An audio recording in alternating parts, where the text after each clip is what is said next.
Hello everyone, welcome back to one more video. दोस्तों, इस video में अपन बात करने वाले हैं बिहार स्टाफ नर्स के बारे में।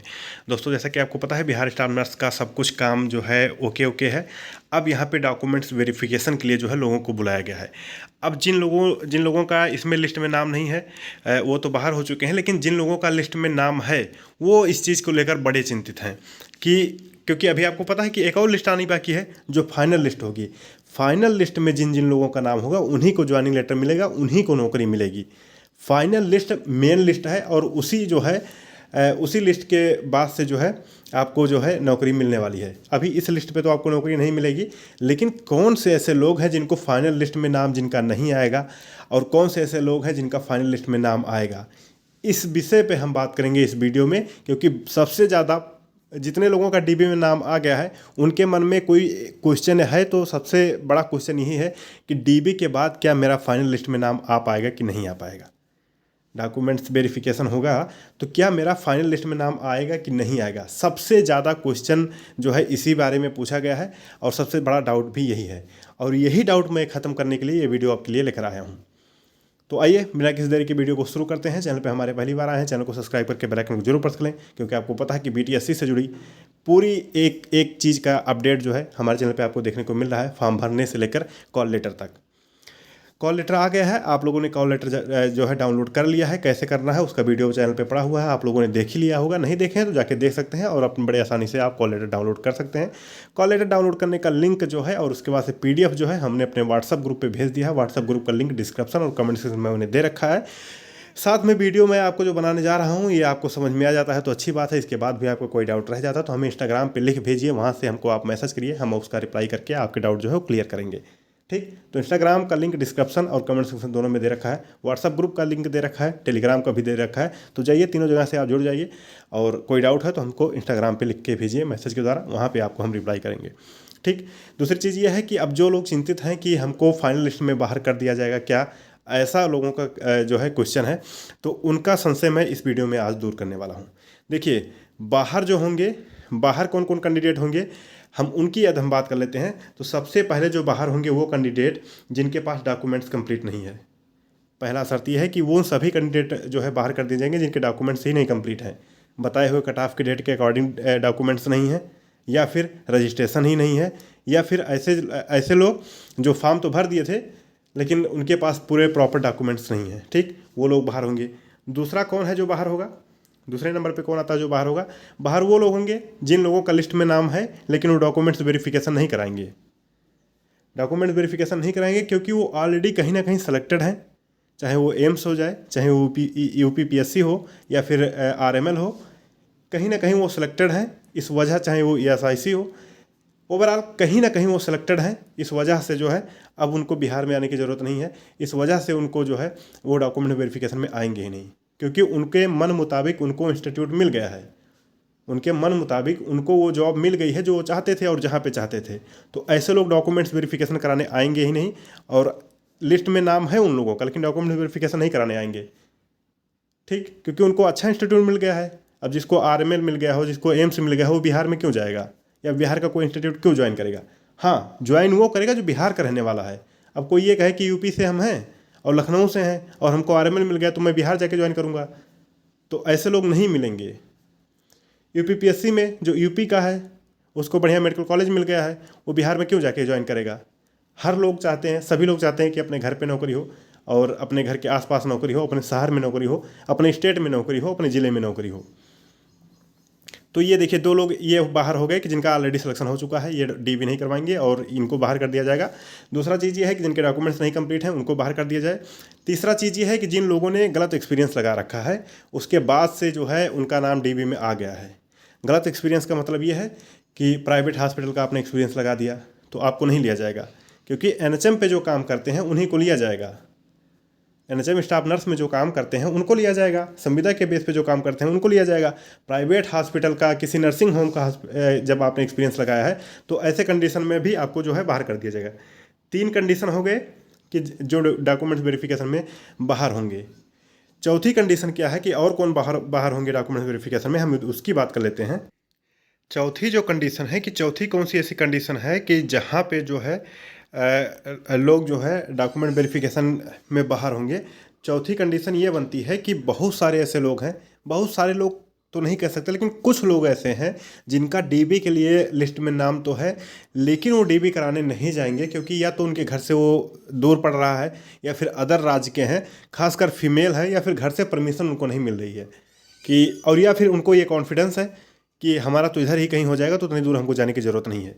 कुछ परसेंट लोग, 1-2%, 4%, 5% लोग ऐसे भी हैं। तो ये 4-5 तरह के लोग हैं कि जिनका लिस्ट में नाम तो है, लेकिन वो डीवी अपना नहीं कराएंगे। तो आपको नहीं लग रहा है कि ये 4-5 तरह के लोग जो हैं, और इसमें से 100 कैंडिडेट भी होंगे, तो 400-500 लोग होंगे जो डीवी ही नहीं करा रहे हैं। ऐसा हो सकता है और ऐसा होगा भी, क्योंकि कोई भी वैकेंसी आती है तो ज़रूरी नहीं है कि वो 100% फुलफिल हो ही जाती है। हज़ार वैकेंसी जब आती है, हज़ार पोस्ट पे जब वैकेंसी आती है, तो उसमें भी मैंने देखा है कि डॉक्यूमेंट वेरिफिकेशन होते होते जो है 1000 वैकेंसी में 800 लोग ही पात्र पाए गए। 200 सीट खाली चली जाती है, कभी 50 सीट खाली चली जाती है, कभी 100 सीट खाली चली जाती है। तो यहाँ तो लगभग 3000 सीट है। अब इस 3000 सीट में क्या 1000-1500 लोग भी बाहर नहीं होंगे? क्या 500 लोग भी बाहर नहीं होंगे? या तो डीबी नहीं कराएंगे, या तो उनके पास डॉक्यूमेंट्स नहीं है, या तो फिर वो दूर की वजह से नहीं जा रहे हैं। ये 4-5 कंडीशन जो मैंने बताया है, तो क्या ऐसे लोग भी बाहर नहीं होंगे? अब जब 500-700 लोग बाहर हो सकते हैं, तो एक्स्ट्रा बुलाया कितने लोगों का है? या जनरल की बात करिए जाए तो मुश्किल से वही 7 से 800 लोगों को एक्स्ट्रा बुलाया है। 7 से 800 लोगों को एक्स्ट्रा बुलाया है। अब 7 से 800 लोग जब बाहर ही हो जा रहे हैं, तो कहीं ना कहीं जो है जितने लोग बाहर हो रहे हैं और जितने लोग को एक्स्ट्रा बुलाया है, वो जो है लगभग समान हो जा रहे हैं। हाँ, कुछ आगे पीछे हो सकता है कि मान लिया कि 400 ही बाहर हुए और बुलाया गया है 700 का या 600 का, तो 100-200 का एयरफेयर हो सकता है, लेकिन ऐसा पॉसिबिलिटी बहुत कम है, क्योंकि ये एम्स तो है नहीं कि हर कोई ज्वाइन ही कर लेगा। कोई कह सकते हैं कि KGMU या SGPGI जैसा तो है नहीं कि हर कोई ज्वाइन करेगा। इसमें बहुत सारे लोग नहीं ज्वाइन करेंगे, क्योंकि अभी ये क्लियर नहीं है कि पोस्टिंग कहाँ होगी, CSC, PSC, मेडिकल कॉलेज। तो ये तमाम ऐसे फैक्टर हैं, और जो लोग वरी हो रहे हैं इस चीज़ को लेकर कि डीबी में मेरा नाम तो है, लेकिन फाइनल लिस्ट में नाम आएगा कि नहीं आएगा। तो जिन लोगों को करना है, तो उनके लिए पॉसिबिलिटी ज़्यादा है कि जिनका डीबी में नाम है डीबी कराने के लिए, तो उनकी पॉसिबिलिटी जो है 90-95% है कि फाइनल लिस्ट में भी उनका नाम रहेगा, जिनका डीबी के लिए नाम है। क्योंकि कुछ कैंडिडेट को एक्स्ट्रा बुलाया गया है, तो कुछ कैंडिडेट ऐसे भी मिलेंगे जिनके डॉक्यूमेंट्स कंप्लीट नहीं होंगे।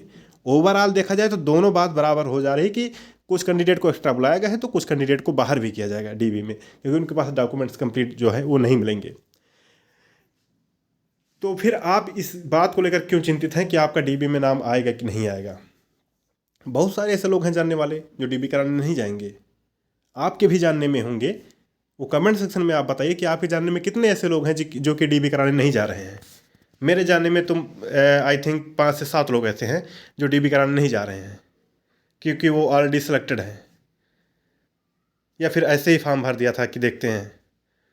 और ऐसे भी कैंडिडेट थे जो फॉर्म तो भरे थे, लेकिन एग्ज़ाम ही देने नहीं गए, क्योंकि उनको वहाँ जॉब करनी ही नहीं है। वो ऑलरेडी कहीं ना कहीं सिलेक्टेड हैं, या फिर ऑलरेडी कहीं ना कहीं उनका प्लान है कि मेरा तो यहाँ पे हो जाएगा, तो वहाँ पे जाने का कोई मतलब नहीं है। तो ये तमाम ऐसे फैक्टर हैं।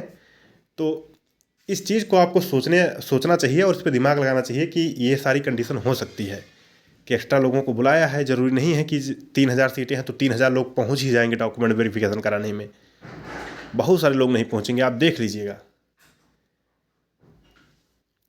इसके पहले भी जब वैकेंसी आई थी मेरिट बेस पे, उसमें भी सीटें खाली गई थी, और इसमें भी सीटें खाली जाने की संभावना है। यदि सीटें नहीं खाली जाती हैं, जैसे UR की तो नहीं खाली जाने की संभावना है, और नहीं तो खाली भी जाने की भी संभावना है। कुछ कहा नहीं जा सकता है, 50-50 है। खाली भी जा सकता है कुछ सीटें, कुछ हो सकता है कि ना भी खाली जाए, लेट चपेट तक सब ज्वाइन ही कर लें। लेकिन डीबी के लिए ज़रूरी नहीं है कि जितने लोगों को बुलाएगा वो सारे लोग जा रहे हैं। आप कमेंट सेक्शन में बताइए कि आपके जानने वाले ऐसे कितने लोग हैं जो डॉक्यूमेंट्स वेरिफिकेशन में नहीं जा रहे हैं।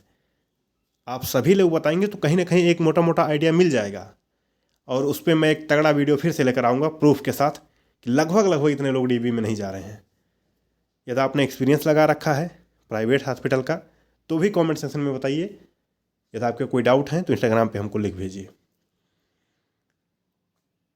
तो उम्मीद है कि जानकारी आपको समझ में आई होगी, हम क्या कहना चाह रहे हैं वो भी आपको समझ में आया होगा, और आपके डाउट थे वो भी आपके दूर हुए होंगे कि चिल रहना है, वेट करना है। कब तक? जब तक फाइनल लिस्ट नहीं आ जाती है। डीबी में नाम आया है, आप अपना डीबी करवाइए। यदि आप डीबी करवाने नहीं जा रहे हैं, देखो 2-3 चीज़ें मैं आपको और बता देता हूँ, वो आपको कमेंट में बताना है। आपके जानने वाले कितने ऐसे लोग हैं जो डॉक्यूमेंट वेरिफिकेशन कराने नहीं जा रहे हैं, ये आप कमेंट में बताइएगा पता करके। दूसरा ये है कि क्या आपका डीबी में नाम है और उसके बाद आप डीबी कराने नहीं जा रहे हैं, आप भी कमेंट में बताइएगा। कितने ऐसे लोग हैं जो प्राइवेट हॉस्पिटल का एक्सपीरियंस लगा रखे हैं, वो भी कमेंट में बताएंगे हमको।